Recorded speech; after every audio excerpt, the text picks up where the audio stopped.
दोस्तों, स्विट्जरलैंड के बाद इस ट्रिप का एक भी सेकंड प्लान नहीं था। घड़ी और गाड़ी बस चलती गई और हम रोड बाय रोड ऑस्ट्रिया पहुंच गए। और पहला थॉट मेरे दिमाग में आया, एम आई ड्रीमिंग? सो नमस्ते, जय श्री राम सभी को। It's our day 1 in Austria. Vienna ये एक सिटी नहीं, ये हैब्सबर्ग एम्पायर का एक जिंदा चैप्टर है। हम जिस भी स्ट्रीट से गुजरे वहाँ का आर्किटेक्चर ऐसा था जैसे कोई पेंटर अभी ब्रश रख कर गया हो। एकदम ब्राइट, आई सूदिंग कलर्स और शानदार मेंटेनेंस। जरा सा भी कोई मॉडर्न केओस नहीं। ये वो ओल्ड वर्ल्ड चार्म है जहाँ हर बिल्डिंग अपने में कोई खूबसूरती समेटे खड़ी है। And this is English theatre मेरे लेफ्ट में, लहरी हॉर्स। एंड इस थिएटर की एक खासियत बताता हूँ कि इसमें जो शो होने वाले हैं वो आगे के एक एक साल की डेट तय है। आगे कब कब होने वाले हैं, मतलब इतना क्रेज़ है यहाँ पे। एक एक साल पहले बुकिंग। जो बड़े बड़े वो होते हैं artist, always worth a visit. Vienna English theatre, season 25-26, 9 सितंबर से 18 अक्टूबर, एक महीने चलेगा। The effect by Lucy Prebble. फिर 4 नवंबर से 22 दिसंबर 2025 by Philip King, see how they run. The English lovers, जैन में। स्विट्ज़रलैंड बाय जॉना, 27 से 28 फेब का। फिर मार्च 2026 का the complete work of William Shakespeare bye Adam long. फिर जुलाई तक बुकड है, लास्ट 26 जुलाई, एक साल आगे तक। 19 में से 4 जुलाई 2026 the unfriend by Steven Moffat. Tickets @englishtheatre.at। Auditorium and theatre bar air condition. मतलब एक एक साल आगे अब इसमें थिएटर लगेगा, एक एक महीने के शो होते हैं। इस तरीके से है। 1982 में बना हुआ घर है ये। लगा लो 100-150 साल के आसपास होने वाले हैं। हमारे यहाँ छीन के ले जाएंगे कि ये अब राष्ट्र धरोहर है, इसको दे दो।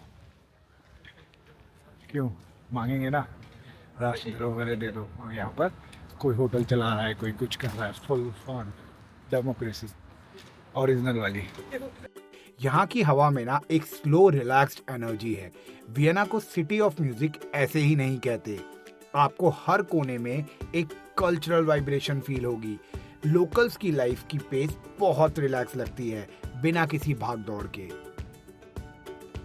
यहाँ तो आर्ट लवर होना, थिएटर लवर होना एक तरह से कंपल्सरी है। लोग ओपन रेस्टोरेंट्स में छोटी छोटी गलियों में अपनी शाम गुजारते हैं और उस सुकून भरी जिंदगी को देखकर हमें भी लगा यार थोड़ा स्लो होना सीखना पड़ेगा। हमारा सेंटीमीटर कैफे का एक्सपीरियंस तो एकदम मस्ट ट्राई था। वो मैसिव पोर्शंस, वो ऑथेंटिक टेस्ट, लगा ही नहीं कि आप फॉरेन कंट्री में हो। डिलीशियस फूड ने इस अनप्लान्ड स्टॉप को और भी परफेक्ट बना दिया। भाई ये सेंटीमीटर रेस्टोरेंट का मेन्यू है, इंग्लिश, चाइनीज और 2 और लैंग्वेज है, वो मुझे नहीं पता। ये बर्गर आया इतना बड़ा, वेज बर्गर। एंड ये फलाफल इतना आया। 2 डिश ऑर्डर करी है, पता नहीं क्या हुआ, खा पाएंगे कि नहीं खा पाएंगे। और भी आ रहा है, उर्वशी खा लेगी सारा। उर्वशी आधा बर्गर खा ली, कोई बहुत बड़ी बात है।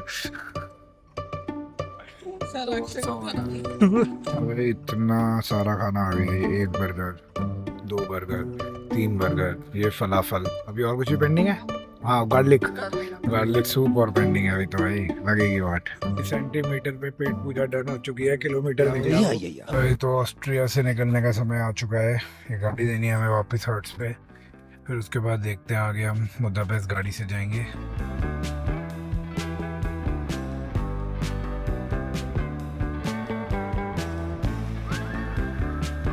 वियना आपको वो दिन याद दिलाता है जब यूरोप का बड़ा हिस्सा यहाँ से रूल होता था। जब आप उन इंपीरियल पैलेसेस के बीच में खड़े होते हो तो समझ आता है कि पावर और एलिगेंस का परफेक्ट ब्लेंड क्या होता है।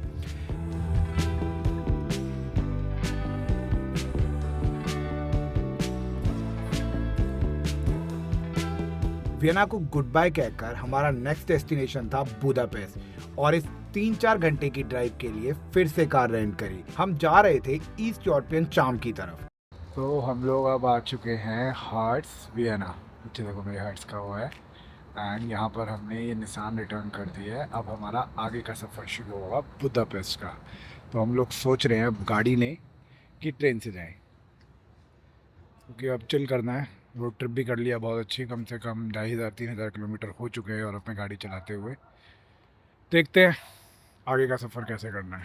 जाते हैं, इस गाड़ी को देते हैं, अगर इनके पास कोई अच्छी गाड़ी इसी जगह अवेलेबल होगी तो आगे लेके जाएंगे। तो इनके पास जो भी अवेलेबल है, जैसे अक्षय ने बात करी, ये गाड़ी है फ्रीगेट की।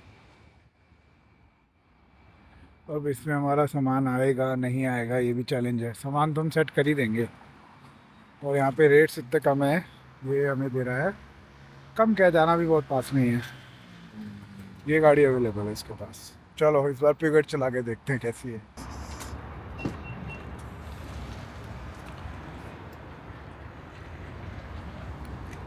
When you met with an accident in Europe, what happens? अरे भाई ये शीशा टूट गया है एंड आगे से पूरा डेंट है। तो अब एक्सीडेंट तो हो ही गया है, कोई बात नहीं, ये सब तो लगा रहेगा।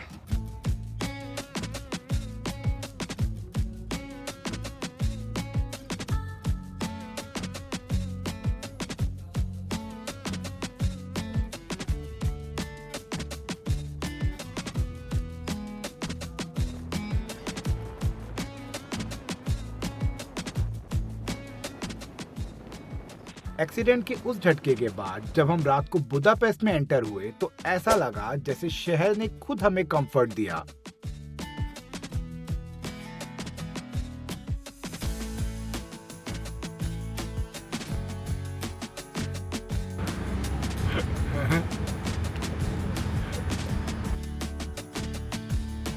डेन्यूब रिवर के पास से गुजरते हुए पार्लियामेंट्स बिल्डिंग की लाइट्स, वो गॉथिक आर्किटेक्चर जब पूरे फायर के साथ लेट अप था तो हमने सारे स्ट्रेस भुला दिए।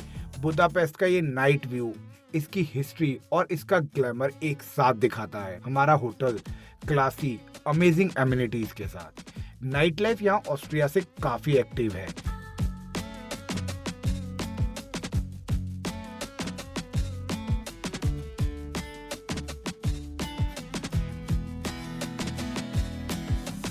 लगता है कि बुदापेस्ट रात में ही अपनी असली एनर्जी दिखाता है। बुदापेस्ट यानी बुदा और पेस्ट, दो अलग शहर जो जुड़कर एक हो गए। इसकी हिस्ट्री में ऑटमन रूल, हैब्सबर्ग कंट्रोल और 20वीं सेंचुरी का कम्युनिज्म सब कुछ है। ये सिटी एक सर्वाइविंग वॉरियर है और उसकी स्ट्रेंथ इसकी नाइट लाइफ में और इसकी स्टनिंग आर्किटेक्चर में दिखती है। हेलो नमस्ते, जय श्री राम साथियों। समय आ चुका है सुंदर से कॉन्टिनेंट को अलविदा कहने का। बुदापेस्ट वाज अमेजिंग, बहुत अच्छे दिन बीते यहाँ। स्टार्टिंग से France, Eiffel tower, it was just wow. जंकीथॉन, नीदरलैंड्स, आम्स्टर्डम की वो चिल वाइब्स, जंकीथॉन गाँव, भाई क्या सुंदर नज़ारे थे, क्या गाँव था वो। आते हैं फिर अगले साल दोबारा यहाँ पर। अभी चलना होगा, काम धंधा देखना है, सफ़र को अंत तो करना ही है, हमेशा के लिए तो रह नहीं सकते। आने का मन है नहीं बिल्कुल, देखो क्या लगता है। सो आई एम एंजॉयिंग दिस। आते हैं वापस।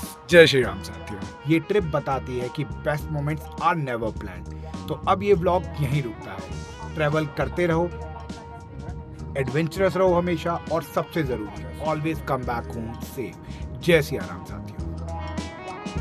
Thanks for watching.